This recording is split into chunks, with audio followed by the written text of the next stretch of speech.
जयकारा बोलो माता रानी का। जगत माई महामाई माँ भद्रकाली की जय बोलो।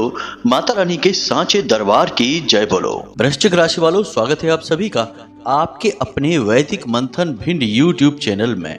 बंधुओं, रोज सुबह जागते ही केवल 3 बार ले लो इस एक देवता का नाम। उसके बाद दिन भर आपके साथ जो चमत्कारी घटनाएं होंगी, आपकी जो किस्मत चमकेगी, उसे देखकर आप खुद भी हैरान रह जाएंगे। हम आपको यहाँ किसी उपाय या फिर क्रिया के विषय में नहीं बता रहे हैं।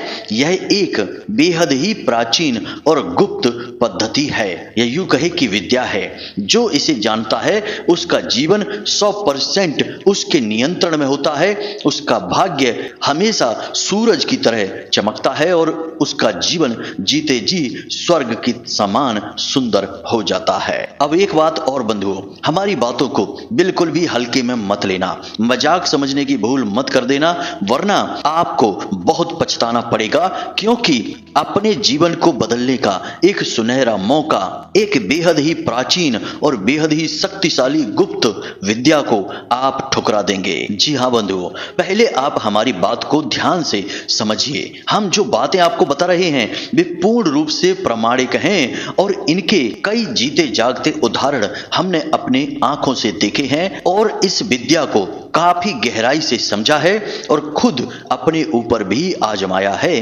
तभी हम इसके विषय में आज आपको बताने जा रहे हैं। तो बंधुओं, आपको आज इस कार्यक्रम को पूरा शुरू से लेकर अंत तक देखना ही होगा, क्योंकि यह कार्यक्रम कोई साधारण कार्यक्रम नहीं है। यह हमारे जीवन भर के अनुभवों का निचोड़ है और सैकड़ों हजारों लोगों पर आजमाई गई इस विशेष गुप्त विद्या का सार है। जी हाँ बंधुओं, अब एक बात यहाँ पर हम पूरे दावे के साथ आपसे कहते हैं कि यदि आपने इस कार्यक्रम को अच्छी तरह से देख लिया, समझ लिया और इस कार्यक्रम में बताई गई बातों को अच्छी तरह से अपने जीवन में बिल्कुल जैसे हम आपको बता रहे हैं वैसे ही उतार लिया, तो आपकी किस्मत पूरी तरह से आपके काबू में होगी। आप जो चाहेंगे वह आपकी जिंदगी में आ जाएगा। चाहे फिर वह करोड़ों की धन दौलत हो, बड़े से बड़े कर्जे से मुक्ति प्राप्त करना हो, वह भी मिल जाएगा। काम धंधे व्यापार को बढ़ाना हो, लाखों करोड़ों की दौलत कमाकर इस दुनिया में अपनी धाक जमानी हो, हर एक सुख सुविधा के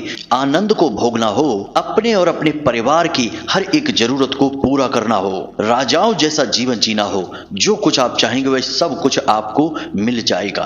परंतु एक छोटी सी शर्त है कि आपकी सोच बिल्कुल सकारात्मक होनी चाहिए। किसी के लिए भी आप मन में कोई नकारात्मक विचार नहीं रखेंगे, क्योंकि आप यदि नकारात्मक विचारों के साथ इस विद्या का प्रयोग करेंगे तो वह भी फलित हो जाएगा और उसका पाप हमें लग जाएगा, क्योंकि हमने आपको यह विद्या बताई है। इसलिए हमारा आपसे बस निवेदन यह है कि इस विद्या का आप प्रयोग केवल और केवल सकारात्मक कार्यों के लिए और अपनी इच्छाओं की पूर्ति के लिए करें तो ही बेहतर होगा। एक बात आप ध्यान से समझिए कि यह कोई साधारण कार्यक्रम नहीं है और इस कार्यक्रम में जो बातें हम आपको अब बताने वाले हैं वे बातें भी कोई साधारण बातें नहीं हैं। पूरे YouTube पर कोई आपको इन बातों को नहीं बता सकता। इसका कारण है, सबसे बड़ा कारण तो यह है कि इन बातों को जानने के लिए खुद आध्यात्मिक अनुभव होना आवश्यक है, लंबे समय तक साधनाओं का अनुभव होना आवश्यक है, साथ ही साथ शास्त्रों की और ज्योतिष के ग्रहों की अच्छी तरह से समझ होना आवश्यक है। एक इंसान के अंदर इतनी सारी चीजों का मिल पाना बहुत मुश्किल होता है। अब इसे आप अपनी किस्मत कहिए, माता रानी की विशेष कृपा कहिए कि आज हमने माता रानी के आदेश से ही आपके लिए इस विशेष कार्यक्रम को बनाने के बारे में विचार किया है। अब ऐसे में आपको बस इतना करना है कि इस कार्यक्रम को अंत तक देखना है, सारी बातों को गहराई से समझना है। जिन चीजों की जरूरत पड़े तो उन्हें पेन और कॉपी लेकर बैठना है और नोट कर लेना है। सारे कामों को छोड़कर ठंडे दिमाग से इस कार्यक्रम को समझना है, देखना है और फिर इस विधि को, इस विद्या को अपने जीवन में धीरे धीरे उतारना शुरू करना है। इस विद्या को जब आप अपने जीवन में उतारेंगे, यानी इस पर कार्य करना शुरू करेंगे, तो हम आपको बता दें कि आपके जो भी आराध्य हैं या कुल देवी या देवता हैं या फिर पितृ देवता हैं जो आपके सबसे बड़े सहायक हैं, जिनके बारे में आप जानते नहीं हैं, वे आपको सीधे सपने में आकर दर्शन देंगे। जी हाँ बंधुओं, सबसे बड़ा प्रमाण हमारी बातों का यही होगा कि आपको 3 से 5 दिनों के अंदर अंदर सपने में आपके आराध्य के दर्शन होंगे। और जैसे ही आपको अपने आराध्य के दर्शन मिल जाएंगे, उसके अगले दिन से ही समझिए कि आपका भाग्य हीरे जैसा तेज चमकने लगेगा, क्योंकि आप जो कार्य करना चाह रहे हैं, जिस विद्या को आजमा रहे हैं, उस कार्य में आप सफल रहे, यह इस बात का प्रमाण होगा। जी हाँ बंधुओं, ये कोई छोटी मोटी बातें नहीं है, इसलिए इन बातों की गंभीरता को समझते हुए आप इस कार्यक्रम को बड़े ही धैर्य के साथ देखिए। जल्दबाजी बिल्कुल मत करना।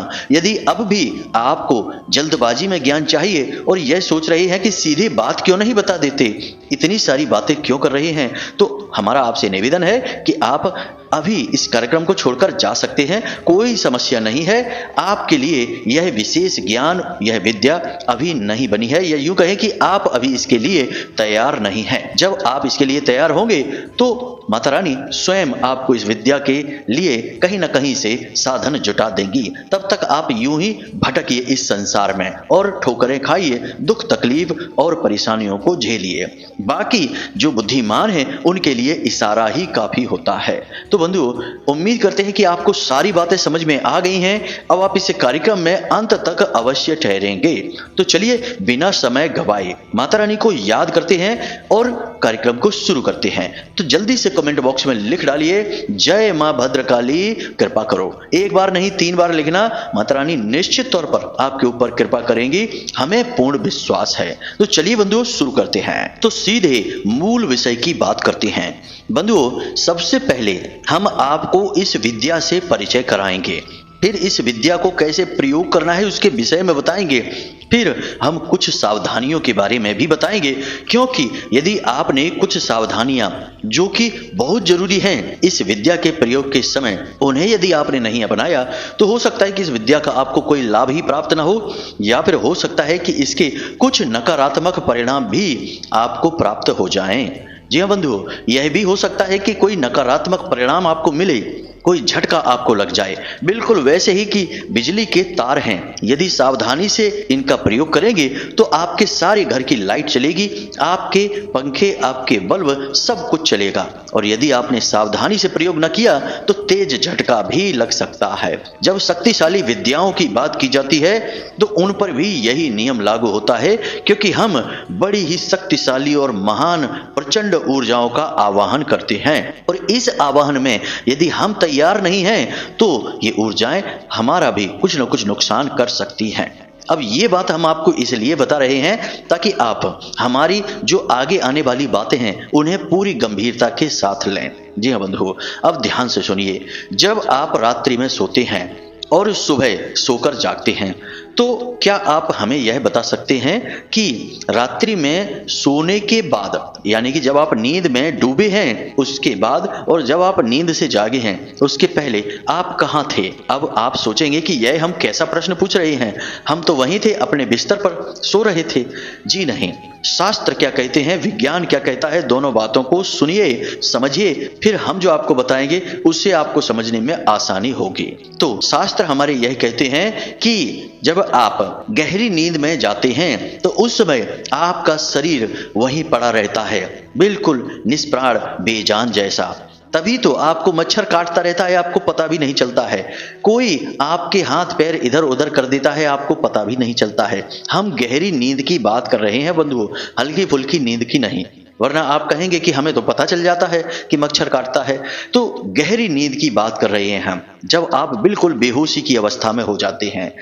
कई बार तो आपके शरीर से कपड़ा भी इधर उधर उठ जाता है, आपका शरीर लगभग अर्धनग्न अवस्था में हो जाता है सोते समय, और आपको पता भी नहीं चलता है। क्या जागते समय आप उस अवस्था में लेटे रह सकते हैं? नहीं, जब आप जागते हैं तो आपको होश आता है कि अरे ये क्या हुआ, तब आप अपने कपड़ों को सही करते हैं। तो क्यों नहीं आपको उस समय होश रहता है? इसका कारण बताते हैं बंधुओं, हमारे शास्त्र कहते हैं कि इंसान के अंदर कई तरीके के शरीर होते हैं, कुल मिलाकर 7 प्रकार के शरीर होते हैं जिनसे एक पूरा इंसान बनता है। जिसमें कि जो शरीर आपको दिखाई देता है उसे हम अन्नमय कोश कहते हैं या स्थूल शरीर कहते हैं, और जो शरीर हमें दिखाई नहीं देता है और जो इस शरीर के सबसे नजदीक होता है उसे हम अपना सूक्ष्म शरीर कहते हैं, उसे हम आत्मा भी कह सकते हैं। अब यह जो आपकी आत्मा है, यह आपके सोते ही, गहरी नींद में जाते ही आत्मा आपकी शरीर को छोड़कर, ये यूं कहे कि सूक्ष्म शरीर आपका इस शरीर को छोड़कर निकल जाता है। अब आप कहेंगे कि जब आत्मा बाहर निकल जाती है तो लोग मर क्यों नहीं जाते हैं? तो बंधुओं ध्यान से समझिए, आध्यात्म यह कहता है कि आपकी आत्मा जब इस शरीर को छोड़कर बाहर निकलती है तो एक पतला सा धागा, जिसे हम सिल्वर कॉर्ड कहते हैं या चांदी का धागा भी कह सकते हैं, साधारण भाषा में कहते हैं, एक पतला सा धागा आपके इस भौतिक शरीर की नाभि से निकलता है, जो उस स्थूल शरीर की नाभि से जुड़ा रहता है। जब तक यह धागा एक दूसरे से जुड़ा रहता है तो आपका सूक्ष्म शरीर इस शरीर से बाहर निकलकर भी इस शरीर की सारी क्रियाओं को संचालित करता है, जैसे श्वास लेना, दिल को धड़काना, खाना पचाना वगैरह वगैरह, और अनेक लोगों की यात्राएं भी कर सकता है। जी हाँ बंधु, इसीलिए आपको भांति भांति के विचित्र विचित्र सपने आते हैं। कभी कभी तो आपको अपने ही मृत पुरखे पूर्वजों के दर्शन हो जाते हैं। कुछ लोग तो कहते हैं कि हम तो उनके साथ काफी समय तक घूमे हैं, हमने बातें की हैं और तमाम तरीके की जानकारियां, अनोखी जानकारियां लेकर आए हैं। कुछ लोग कहते हैं कि हम तो एक अजीबोगरीब संसार में चले गए जहां पर हम हवा में उड़ रहे थे। यानी कहने का मतलब यह है कि अनेकों लोगों की यात्राएं करने लगती है आपकी आत्मा या आपका सूक्ष्म शरीर, लेकिन इस शरीर से वह अलग नहीं हुआ है। उस पतले से धागे से जो आपकी नाभि से निकला है उससे वह जुड़ा रहता है। लेकिन बंधु, जब किसी की मृत्यु हो जाती है तो वह धागा जो नाभि से आपके उस स्थूल शरीर से जुड़ा है वह टूट जाता है। इसीलिए फिर जो आत्मा इस शरीर से बाहर निकली तो इस शरीर पर उसका कोई नियंत्रण नहीं रहता है, वो इस शरीर से बाहर का जीव बन जाता है, जिसे हम जीव आत्मा भी कहते हैं। उम्मीद है आपको यहां तक सारी बात समझ में आ गई होगी। अब ये सारी बातें हम आपको क्यों बता रहे हैं? ताकि आपको पूर्ण ज्ञान प्राप्त हो। जब हम किसी चीज को अपने जीवन में अपनाते हैं तो उसके बारे में पूरा ज्ञान लेते हैं कि नहीं? आधा अधूरा ज्ञान लेंगे तो हमें उसके ऊपर विश्वास ही नहीं होगा, हमें कच्चा पक्का भरोसा होगा और फिर हम उसे आज कल कुछ दिनों तक आजमा कर त्याग देंगे, फिर उसका कोई लाभ भी नहीं होगा। इसलिए पूर्ण ज्ञान अत्यंत आवश्यक होता है। आपने वह एक मुहावरा तो सुना ही होगा, अधजल गगरी छलकत जाए और भरी गगरिया मटकत जाए। यानी कि जो गगरी आधी भरी है, यानी ज्ञान जहां आधा है वहां ज्यादा परेशानी होती है, और जहां पूर्ण ज्ञान है वहां शांति होती है। अब विज्ञान की भी बातें कर लेते हैं, क्योंकि कुछ लोग यहाँ विज्ञान के बारे में बोलेंगे। तो विज्ञान कहता है कि जब आप सो जाते हैं, गहरी निद्रा में होते हैं, तो आपके शरीर में पैरालिसिस, जिसे हम लकवा कहते हैं, वह लकवे की स्थिति में पहुंच जाता है। इसीलिए आपको आपके शरीर का कोई भान ही नहीं रहता है। यह विज्ञान की भाषा है। अब विज्ञान अभी नींद के ऊपर बहुत सारे शोध कर रहा है। अभी नींद के विषय में वह कुछ खास जानता नहीं है, लेकिन अभी वैज्ञानिकों की रुचि नींद के ऊपर बहुत अधिक है और अभी काम चल रहा है। बस इतना ही विज्ञान कह पाता है, लेकिन हमारा अध्यात्म इसके विषय में बहुत सारी बातें बताता है। अब उम्मीद है आपने सारी बातें समझ ली हैं। अब आप ध्यान से सुनिए कि हम इस विधि के बारे में आपको बताने जा रहे हैं।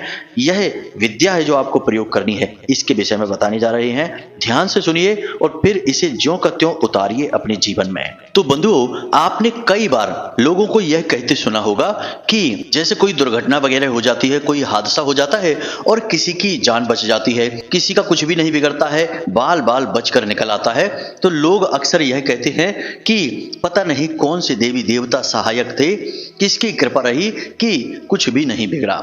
इतनी बड़ी दुर्घटना, इतना बड़ा हादसा, लेकिन किसी का कुछ नहीं बिगड़ा, सब सही सलामत बच गए।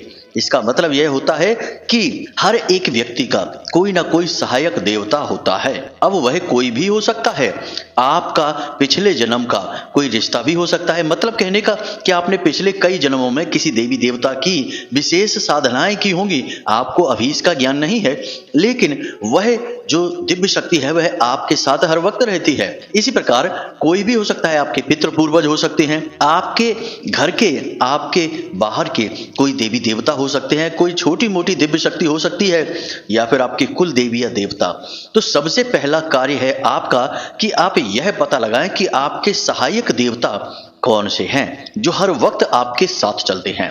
इस दुनिया में जितने भी लोग हैं उनके सबके कोई ना कोई सहायक देवता हैं ही, हमेशा रहते ही हैं, और बिना सहायक देवता के इस संसार में कोई भी कार्य कर पाना संभव ही नहीं है।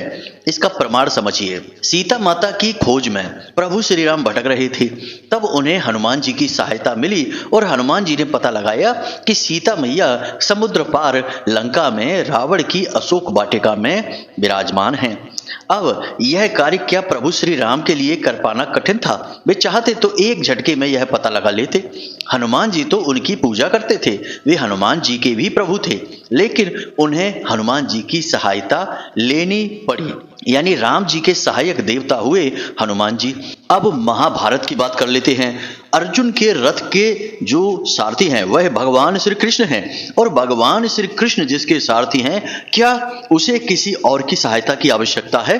क्या भगवान श्री कृष्ण को भी किसी की सहायता की आवश्यकता है? फिर भी भगवान श्री कृष्ण की सहायता के लिए अर्जुन के रथ के ध्वज पर विराजमान हुए बजरंग बली यानी हनुमान जी, यानी कि भगवान श्री कृष्ण और अर्जुन के सहायक देवता भी हुए हनुमान जी ही। आप शास्त्रों में कोई भी प्रसंग को उठा लीजिए, किसी भी कथा को उठा लीजिए, जिस कथा में भी जिस भी पात्र ने कोई भी बड़ा कार्य किया होगा तो उसका कोई ना कोई सहायक देवी देवता अवश्य रहा ही रहा है, चाहे किसी भी स्थिति में हो।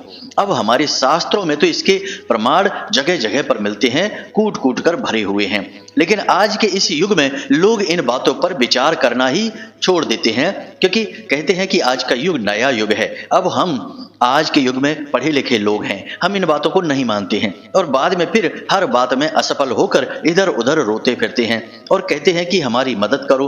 कहीं कुंडली दिखाते हैं, कहीं किसी से हाथ दिखाते हैं, और कहीं पर किसी ने कह दिया तो पूजा पाठ करते हैं, उपाय क्रियाएं करते हैं, फिर भी लाभ प्राप्त नहीं होते हैं।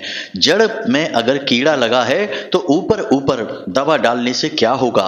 पानी पौधे में यदि ऊपर ऊपर डालें, जड़ में न डालें, तो क्या पौधा पनपेगा? नहीं। आपके सहायक देवता कौन हैं? कौन सी वह दिव्य शक्ति है जो हर वक्त आपके साथ चलती है, हर अच्छे बुरे को देखती है और उसी के अनुसार आपके भाग्य को निर्मित करती है, आपकी सहायक भी है, आपके हित में सोचती है, लेकिन आपको इसके बारे में कोई ज्ञान नहीं है। तो ध्यान से सुनिए। सबसे पहला कार्य है उस दिव्य शक्ति का पता लगाना, फिर उस दिव्य शक्ति के लिए विशेष अनुष्ठान करना, उसकी ऊर्जा को बढ़ाना, या यूं कहें कि स्वयं को उसकी ऊर्जा के लायक बनाना, फिर अपने जीवन में कामयाबी हासिल करना। यही है सही तरीका। देखिए, शास्त्र में कोई बड़ा युद्ध करने कोई जा रहा है, कोई भी विशेष कार्य करने जा रहा है, तो क्या कहा जाता था कि पहले इन देवी की पूजा कर लीजिए, इन देवता की विशेष अनुष्ठान कर लीजिए, यज्ञ हवन आदि करवा लीजिए, तब कार्य को करिए, क्योंकि वे उनके सहायक देवी देवता होते थे। तो उम्मीद है कि यहां तक आपको सारी बात समझ में आ गई है। अब आपको पता लगाना है कि आपका सहायक देवता कौन है जो आपके साथ हर वक्त रहता है। याद रखना कि वह कोई भी हो सकता है, शंकर जी हो सकते हैं, हनुमान जी हो सकते हैं, भगवान श्री कृष्ण, प्रभु श्री राम, या फिर दुर्गे माँ या माँ भद्रकाली भी हो सकती हैं, जैसे हमारी सहायक देवी माता बगलामुखी हैं। माँ भद्रकाली भी हमारी सहायता करती हैं, लेकिन माँ बगलामुखी हमारी सहायक हैं, हर वक्त हर पल हमारी रक्षा करती हैं, 24 घंटे हमारे साथ रहती हैं। तो बंधुओं, अब ध्यान से सुनिए, हम आपको एक छोटी सी विधि बताने जा रहे हैं। आपको यह विधि शनिवार या शुक्रवार के दिन से प्रारंभ करनी है। आपको क्या करना है, ध्यान से समझिए। थोड़ी सी इलायची चाहिए आपको, एक सुपारी चाहिए, एक लौंग का जोड़ा चाहिए। इलायची कुछ ज्यादा मात्रा में चाहिए, मतलब कि 20-25 इलायची चाहिए, जो हरी इलायची आती है बाजार में, वे चाहिए आपको। अब आपको क्या करना है, रात्रि को जब आप सोने जाते हैं तो स्नान आदि करने के बाद अपने पूजा घर में जाइए, एक कांच की कटोरी लीजिए, उस कांच की कटोरी में उन इलायची को डालिए और लौंग के जोड़े को डालिए और उसके बीचों बीच उस सुपारी को रखिए। उस सुपारी को रखने के बाद इस कटोरी को अपने पूजा घर में रख दीजिए और इस कटोरी के ऊपर जल छिड़किए, यानी कि थोड़ा सा जल छिड़कना है आपको, कुछ बूंदे। उसके बाद गंगा जल छिड़किए। उसके बाद एक वस्त्र अर्पित करना है इस सुपारी को। इस सुपारी को उस दिव्य शक्ति को मानकर, जो आपके साथ चल रही है उसे मानकर आपको एक वस्त्र अर्पित करना है। अब वस्त्र कैसे अर्पित करेंगे? तो जो कलावा होता है उसका छोटा सा टुकड़ा तोड़कर और उसे फोल्ड करके मोड़कर उस सुपारी के ऊपर रख देना है, वस्त्र अर्पित हो जाएगा। उसके बाद लाल सिंदूर लगाना है और थोड़ा सा प्रसाद, जो आप चाहें वो प्रसाद आप वहीं चढ़ा सकते हैं। उस कटोरी में नहीं रखना है, अलग रखना है प्रसाद को। अब गाय के घी का एक दीपक आपको जलाना है और आसन लगाकर बैठना है और ये सारी चीजें आपको एक चौकी लगाकर उसके ऊपर रखनी है। उम्मीद है आप सारी बातें समझ रहे हैं। आप आसन पर बैठे हैं, सामने आपने एक चौकी लगाई है, उसके ऊपर आपने वस्त्र बिछाया है, लाल रंग का वस्त्र बिछा लेना और उसके ऊपर आपने एक कटोरी में ये सारी सामग्री रखी है और एक गाय के घी का दीपक जलाया है। यहां तक सारी बातें स्पष्ट हैं।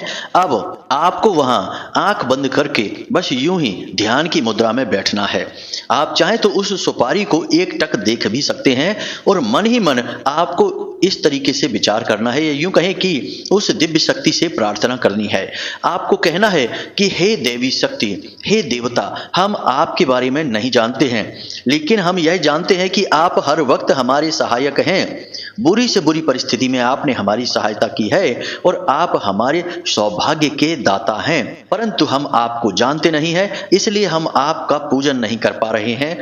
हमें अपने होने का ज्ञान कराइए। हम आपकी विशेष पूजा पाठ अनुष्ठान करना चाहते हैं और आपकी विशेष कृपा अपने इस जीवन में चाहते हैं। यह प्रार्थना आपको लगातार दोहरानी है। कोई मंत्र नहीं है, कोई उच्चारण नहीं है, कोई भी अनुष्ठान या क्रिया नहीं है। यह तो उस दिव्य शक्ति का आवाहन है। अब जब तक यह दीपक आपका जलता रहेगा तब तक आपको वहां बैठना है आसन पर और इस प्रार्थना को करते रहना है। अब लगातार दोहराने की जरूरत नहीं है, बस मन ही मन विचार करते रहना है और यह महसूस करना है कि वह दिव्य शक्ति जो हर वक्त आपके साथ रहती है वह अभी भी आपके साथ ही है। जी हाँ बंधु, आपको एहसास करने की जरूरत है। कुछ लोगों के अनुभव हम आपको बता देते हैं। कुछ लोगों ने कहा कि गुरुजी, पहले ही दिन जब हमने इस क्रिया को किया और हमने यह प्रार्थना की तो 10 से 15 मिनट वहां बैठे रहने के बाद अचानक से हमारे रोंगटे खड़े होने लगे। कुछ ने कहा कि हमारी आंखों से अचानक से आंसू चलने लगे। कुछ ने कहा कि गुरुजी, हमें बहुत ही मीठी सी प्यारी सी सुगंध आने लगी। यानी कि उस दिव्य शक्ति ने आपको अपने होने का एहसास उसी वक्त करा दिया। कुछ लोगों ने 2, 3, 4 या 5 और कुछ ने तो 10 दिन में इस अनुभव के होने की बात कही, लेकिन यह अनुभव हुआ अवश्य 100% गारंटी के साथ। जी हाँ बंधुओं, तो आपको यह क्रिया करनी है रात्रि के समय सोने जाने से पहले और उसके बाद जैसे ही वह दीपक शांत होगा तो आपको वह कटोरी जिसमें आपने देवता को विराजमान किया था उसे उठा लानी है और उठाकर लाकर अपने बिस्तर के सिराने रख लेनी है। जमीन पर नहीं रखना है, सीधे किसी चीज पर नहीं रखना है। आपको एक प्लेट लेनी है, शुद्ध पवित्र प्लेट जिसे पूजा पाठ में प्रयोग करते हो। उस प्लेट के ऊपर आपको एक लाल रंग का कपड़ा बिछाना है और उसके ऊपर आपको उस कटोरी को रखना है और उस कटोरी के ऊपर भी आपको एक लाल रंग का कपड़ा डाल देना है, यानी उसे ढक देना है, खुला नहीं रखना है यूं ही, और उसे अपने सिरहाने अपने बिस्तर पर रख लेना है। और रात्रि को जब आप सोने लगें, यानी यह सोने से पहले की क्रिया है, जब आप सोएं बिल्कुल नींद के लिए तैयार हों तो किसी से कोई बात ना करें, फोन वोन ना देखें, सीधे अपनी छाती पर हाथ रखें, सीधे लेटें और उसके बाद मन में यही प्रार्थना फिर से करें और कहें कि हे देवता, हे देवी, आप जो भी हैं हमारे साथ हर वक्त रहती हैं, हमें सपने में अपने होने का ज्ञान कराइए। आप कौन हैं, हमें दर्शन दीजिए। हम आपके दर्शन प्राप्त करने के बाद आपकी साधना करना चाहते हैं, आपकी कृपा के पात्र बनना चाहते हैं। इस तरह प्रार्थना करिए और उसके बाद आप बस सो जाइए। हम आपको गारंटी के साथ कहते हैं 3 से 5 दिनों में आपको दोनों ही तरीके के अनुभव हो जाएंगे। अब इसके लिए कुछ चीजों की अनिवार्यता रहेगी। पहली यह है कि सोने जाने से आपको कम से कम 2 घंटे पहले भोजन करना है। ऐसा नहीं कि तुरंत भोजन किया और जाके नहा धो के ये क्रिया करने लगे, नहीं। नहीं, कम से कम 2 घंटे पहले। उसके बाद सोने जाने से आधे घंटे पहले आपको किसी से कोई बात नहीं करनी है, मोबाइल नहीं देखना है, कुछ भी विचार फालतू के अपने दिमाग में नहीं लाने हैं, कुछ भी सोचना नहीं है, मन को शांत रखना है और केवल इस क्रिया, इस देवी देवता शक्ति के बारे में, इस दैवी शक्ति के बारे में सोचते रहना है बस। और उसके बाद जब आप सो जाएंगे तो उससे पहले भी ये नहीं कि बिस्तर पे पहुंचे तो मोबाइल उठा लिया और देखने लगे। आज के युग की सबसे बड़ी समस्या मोबाइल ही बना हुआ है। लोगों को न चैन से खाने देता है, न पीने देता है, न सोने देता है। तो इस मोबाइल को जरा उठाकर बिस्तर से दूर रख देंगे, अपने आसपास भी नहीं रखेंगे, या फिर इसे स्विच ऑफ करके बंद करके रख देंगे, वह और भी बेहतर होगा। तो इस क्रिया को आपको इसी प्रकार से करना है। अब जब आपको 3, 5 या 7 दिनों में दिव्य शक्ति का एहसास हो जाए, कुछ लोगों ने कहा कि गुरुजी हमको तो साक्षात हनुमान जी दिखाई दिए, कुछ ने कहा गुरुजी हमें भोले बाबा दिखाई दिए, कुछ ने कहा कि हमें कोई देवता तो दिखे परंतु हमें पता नहीं चला कि वो कौन देवता हैं। तो कहने का मतलब यह है कि स्पष्ट नहीं हुआ, तो उन्हें और अभ्यास करना है, कुछ समय बाद स्पष्ट हो जाएगा। कुछ को अग्निदेव दिखाई दिए और कुछ लोगों को प्रभु श्री राम दिखाई दिए। तो जो भी आपको दिखाई दिए, जैसे भी देवी देवता हो, बस इस क्रिया के पूर्ण होने का यही एक प्रमाण है कि आपको दर्शन हो चुके हैं, आपको पता चल गया है। अब आपको सुबह सोकर जागते ही इसी देवता का कम से कम 3 से 5 बार या हो सके तो 11 बार नाम लेना है और कहना है कि आप हमारे सहायक बनिए, हमें आपकी आवश्यकता है, आपके सहारे ही हमारा जीवन कट रहा है, आप हमारे पालनहार हैं। मतलब कि अपने आप को समर्पित कर देना है इस दिव्य शक्ति के हाथों में और कहना है कि आप ही हमारे जीवन की गाड़ी को चलाइए, हम तो सवारी बनकर साथ में बैठेंगे, आपको जो मर्जी आए वैसे चलाइए। इस तरह से आपको मतलब की प्रार्थना करनी है, खुद का समर्पण करना है। जैसे अर्जुन ने अपने आप को भगवान श्री कृष्ण को समर्पित कर दिया कि आप ही सारथी बनिए, हम तो पीछे बैठेंगे, जहां मन है वहां ले जाइए। तो इसी तरीके से आपको अपना भाव रखना है। यह क्रिया बहुत शक्तिशाली है बंधुओं, जिसने भी इसे कर लिया पूरे भाव के साथ, वह तर गया, उसके जीवन का उद्धार हो गया और बहुत ही संस्कारी उसकी औलादें हुई, बहुत ही सुंदर उसका घर हुआ और शांतिमय जीवन हुआ। बस आप इसे ठीक तरह से कर पाएं, इसी बात की हमें चिंता हो रही है कि आप कर पाएंगे कि नहीं कर पाएंगे। कुछ और जरूरी बातें हैं, सात्विकता के सारे नियम आपको मानने हैं। जब आप इस क्रिया को कर रहे हो तो आपको साधारण भोजन खाना है, मसालेदार भोजन नहीं खाना है, साथ ही साथ मांसाहार वगैरह के बारे में तो सोच भी नहीं लेना है। यह बहुत ही गंदा और नीच भोजन है, इसके बारे में विचार नहीं करना है। साधारण शुद्ध शाकाहारी जीवन, प्याज लहसुन आदि का सेवन ना करें। इसी के साथ साथ झूठ न बोले, शांतिपूर्ण जीवन जिए, किसी के साथ कोई अन्याय न करने पाए। बस इन बातों का ख्याल रखना है, वाणी को मीठी रखना है, कम बोलना है और आप देखेंगे कि कैसे आपके जीवन में अद्भुत चमत्कार और क्रियाएं होनी शुरू हो जाएंगी। माता रानी तो आपकी सहायक हैं ही। हम तो माता रानी से प्रार्थना दिन रात करते रहते हैं कि आप लोगों के जीवन में सुंदरता लाएं, आपकी मनोकामनाएं पूरी करें। तो इस क्रिया के पूर्ण होने में भी माता रानी आपकी सहायक होंगी, हमें पूर्ण विश्वास है। तो चलिए बंधु, आज के इस कार्यक्रम को यहीं पर समाप्त करते हैं। कोई प्रश्न यदि आपका बने तो आप व्हाट्सएप नंबर पर मैसेज करके पूछ लें, समय मिलने पर हम आपके प्रश्नों के जवाब आपको अवश्य देंगे। इसी के साथ साथ बंधु, आज के इस कार्यक्रम को यहीं समाप्त करते हैं। हमेशा हंसते रहिए, मुस्कुराते रहिए, सकारात्मक रहिए और भगवान में अपनी आस्था और विश्वास बनाए रखिए। दिन में एक बार मंदिर अवश्य हो आइए, क्योंकि आपका उद्धार तो वहीं से होना है। तो मिलते हैं अगले ज्ञानवर्धक कार्यक्रम में, तब तक के लिए धन्यवाद। प्रेम से बोलिए जय माई की जय, मां भद्रकाली। माता रानी आपका कल्याण करें।